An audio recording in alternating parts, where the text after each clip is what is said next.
नमस्कार दोस्तों।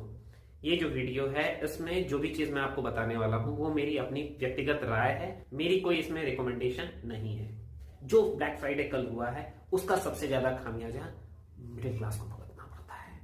वो निवेशक जो अपनी जमा पूंजी शेयर मार्केट में लगाते हैं कि उससे हम कुछ अर्न करेंगे, हमारी पूंजी थोड़ी सी बढ़ जाएगी, जिनको शेयर मार्केट की बहुत ज्यादा नॉलेज नहीं होती है, कंपनियों का बहुत अध्ययन वो नहीं कर सकते हैं क्योंकि वो अपने काम में फंसे हुए हैं, अपनी जीविका में फंसे हुए हैं। जो उनको पैसा बचता है वो इन्वेस्ट करते हैं। उनके लिए सबसे ज्यादा ये दिक्कत की बात है और ये दुखद है कि बाहर की जांच एजेंसी जब हमें बताती है तब हम जागते हैं। क्या ये सही है? ये फ्राइडे अडानी ग्रुप के लिए ब्लैक फ्राइडे साबित हुआ है और ना सिर्फ अडानी ग्रुप के लिए बल्कि पूरे शेयर मार्केट के लिए। अडानी ग्रुप के शेयरों में ताबड़तोड़ बिकवाली हुई। इतनी तेजी से ये शेयर गिरे हैं जिसकी कोई आशा नहीं कर सकता था।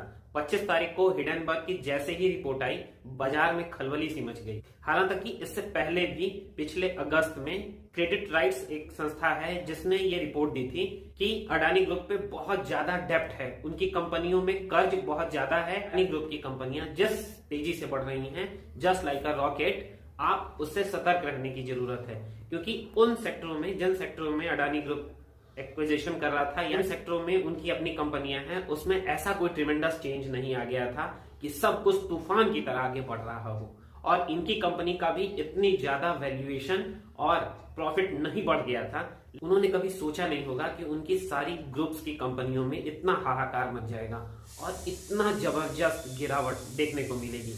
20-20% तक शेयर गिरे हैं। सिर्फ 25 और 27 तारीख के बीच में फॉर्ब्स के हिसाब से दुनिया के सबसे अमीर आदमियों में वो तीसरे स्थान पे थे और इस वक्त वो 7वें स्थान पे खिसक रहे हैं। हिडेनबर्ग की रिपोर्ट में सीधे सीधे अडानी समूह और उनके परिवार पे ये आरोप लगाया गया है कि उन्होंने अपने शेयर का भाव बढ़ाने के लिए अपनी पूंजी को विदेश में भेज के और विदेशी रूट के थ्रू भारत में अपनी कंपनियों में निवेश कराया है। शेयर का भाव बढ़ाने के लिए ऑपरेटरों का प्रयोग किया गया है। अपने कंपनियों के कारोबार को बहुत बढ़ा चढ़ाकर दिखाया गया है जिससे शेयरों के भाव आसमान छूने लगे।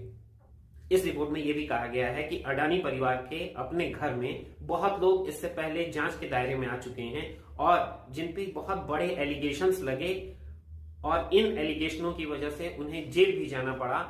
आज वो इस कंपनी में बहुत ऊंचे ऊंचे पदों पे हैं और वो ऑपरेट कर रहे हैं कंपनी। शायद आपको आश्चर्य होगा कि विनोद अडानी इस वक्त भारत के सबसे रिचेस्ट एनआरआई हैं। इससे पहले हिंदुजा ग्रुप भारत का सबसे बड़ा एनआरआई ग्रुप था।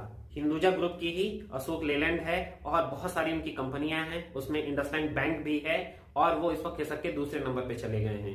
पहले नंबर पे विनोद अडानी जी आ गए हैं। वो प्रेजेंट में दुबई में रहते हैं। एक बहुत ही चर्चित कांड था Panama paper and Pandora paper. उस केस में इनका नाम ऑलरेडी इससे पहले आ चुका है। कंपनी में एक बहुत महत्वपूर्ण पद पे इनके एक भाई हैं राजेश अडानी। 2099 में उनपे डायमंड ट्रेडिंग एक्सपोर्ट में कुछ एलिगेशंस लगे थे जिसकी वजह से उनको अरेस्ट भी किया जा चुका है। हिडेनबर्ग रिसर्च के हिसाब से उनकी कंपनियों में इतना ज्यादा मैनिपुलेशन हुआ है और भाव इतने बढ़ा दिए गए हैं जो अनएक्सपेक्टेड थे। कंपनी की वास्तव में ग्रोथ उतनी नहीं हुई। कुछ दिन पहले तक हालात ये थे कि ये एक अफवाह उड़ जाए कि इस कंपनी में अडानी ग्रुप इंटरेस्टेड है। उस शेयर का भाव ऊपर लग जाते थे और वो रॉकेट की तरह ऊपर भागने लगता था। अडानी ग्रुप की कंपनियों के शेयर के भाव इतनी तेजी से बढ़े जो अनएक्सपेक्टेड थे। अडानी एंटरप्राइजेस में 3 साल में अप्रोक्सीमेटली 1400% का इजाफा हो गया। अडानी टोटल गैस में 2100 से ज्यादा का इजाफा हो गया। अडानी एनर्जी में 900% से ज्यादा का ग्रोथ हुआ। अडानी पोर्ट, अडानी ट्रांसमिशन, सब में यही हाल था, जबरदस्त ग्रोथ और शेयर का भाव रॉकेट की तरह ऊपर। अब आने वाला समय ही ये डिसाइड करेगा कि अडानी ग्रुप की कंपनियों का क्या होने वाला है। कि अब जब ये हिडेनबर्ग की रिपोर्ट आई है और चारों तरफ अफरा तफरी मची हुई है, इस कंडीशंस में हमारी अब एजेंसियां भी जाग गई हैं। अब वो भी कह रही हैं कि अब हम इसको वॉच करेंगे। मैं आशा करता हूं कि सब कुछ सही हो। यदि अगर सही नहीं होता है तो फिर शायद हम पीछे की कंडीशन पे फिर खड़े हो जाते हैं। हम इस बात का इंतजार करते रहते हैं कि आम आदमी, उसके बाद हमारे यहाँ की मॉनिटरिंग एजेंसियां, जांच एजेंसियां जगती हैं।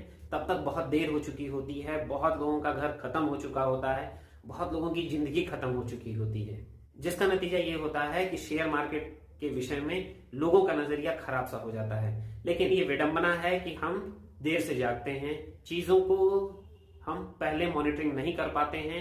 अब इसके पीछे बहुत सारे रीजंस हो सकते हैं। आने वाला समय खास करके मार्केट के लिए बहुत क्रिटिकल होने वाला है और इसमें बहुत ज्यादा धैर्य की जरूरत है।